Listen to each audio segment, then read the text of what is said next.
Morning. Hey, how How are how you? you doing, James? I'm doing pretty good. Not as good as you two did in Wyoming, but okay. We'll take that. We'll take that. Definitely. It's 1880s Wyoming. The movie is Rust. It stars Academy Award nominee Alec Baldwin. Today I had Patrick Scott McDermott played young Lucas Hollister, who almost got a necktie. And I have U.S. Marshal Wilhelm Josh Hopkins. Gentlemen, how are you this morning? We're doing We're doing great. great. We're doing great. How about you? How's I'm St. doing. Louis? St. Louis is great. San Diego is great. Kansas City, Indianapolis is great. That's where we air at in those markets. So it's a lot of fun to do this and to get the word out about this movie getting ready to hit May the 2nd. So I want to start off with Patrick, if you don't mind, John, because he's the young actor who got on a horse, and I'm sitting there watching him ride horses, shoot guns. Tell me what that was like, Patrick. Talk about your character. Yeah, that was it was a crazy experience. I wasn't really into westerns before this movie, and this movie kind of made me a western fan. And I got to ride horses. I got to run around out with the mountains and with all these incredible actors. We really felt like cowboys, I think, after the 2 months of filming. Speaking of Cowboys, John, I'm sure you probably don't remember. We had Roy Rogers, we had the Lone Ranger, we had Paladin, we had James Arness. What was it like playing the Marshall Woodhelm and going after those two?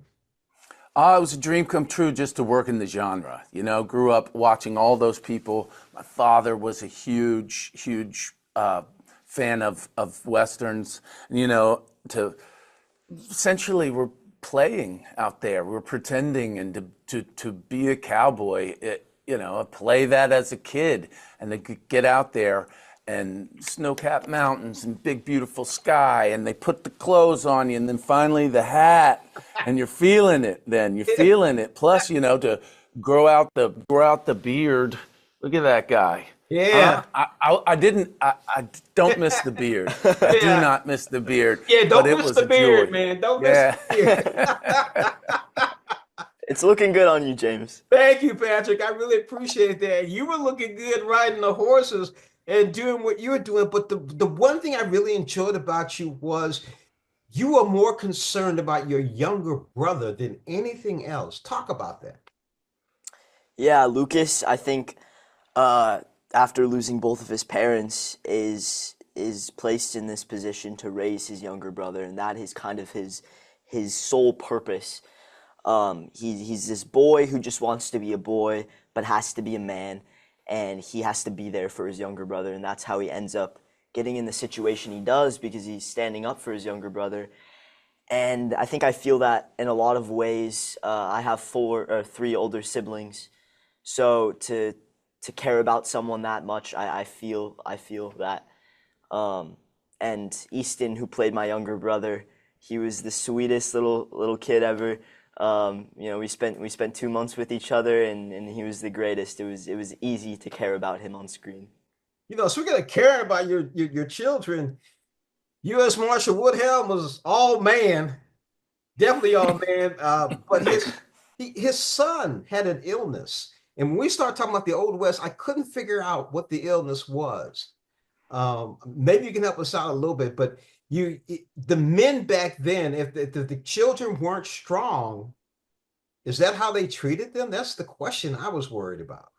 Uh, it was a different time for sure, and I think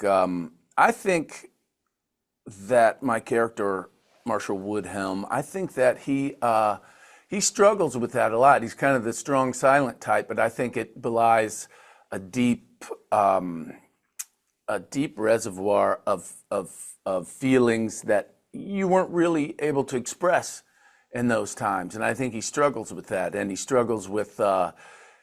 I think he has a hard time dealing with the things that his job has shown him about human nature the things he's seen and the things he's had to do. And I think he's very conflicted.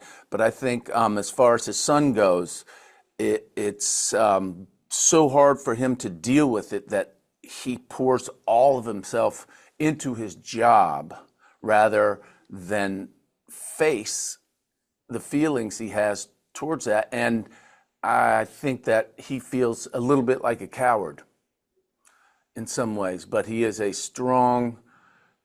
I wouldn't mess with him. The actor, me, the real him, I wouldn't mess with him. The description you just gave sounds like not only the late 1880s, but probably all the way up to World War II. But that's another story there Yeah. altogether. For the both of you, and I'm gonna let Patrick go first. What was it like working with Alec Baldwin? It was a crazy, surreal experience. I mean, I grew up watching Alec on the screen, and so to be immersed in this landscape with him for 2 months was crazy. And he would tell me stories from all these things he had done every single day, and he made the time not filming scenes fun to be around, and I think that was really important for me. Josh? I mean, Alec Baldwin, he's a legend, the gravitas, you know. I also grew up watching him. That's what a seasoned movie star he is. And, you know, one of the things I take pride in as an actor is I've pretty adept at drama and comedy. And he is the all-time master legend of both of those things. You know, from Glenn Glenn Ross, I put that coffee down, to 30 Rock. He's so great at crossing genres. So to watch him work in person and to get to really know him was an honor. I kept expecting the sandworm to pop out of the sand and come out and grab you again. That's another story. We were talking about the movie Rust. I've been here with Patrick Scott McDermott. Played a very well character. I really enjoyed your character. And of course, Josh Hopkins, who played U.S. Marshal Woodhelm. Gentlemen, thank you so much for joining us on Morning Blend. May 2nd, Rust hits the theaters. People go check it out. Thank you again for joining us on Morning Blend. Thanks, Thanks, James. James. And Patrick, be a better shot, okay? Thank you.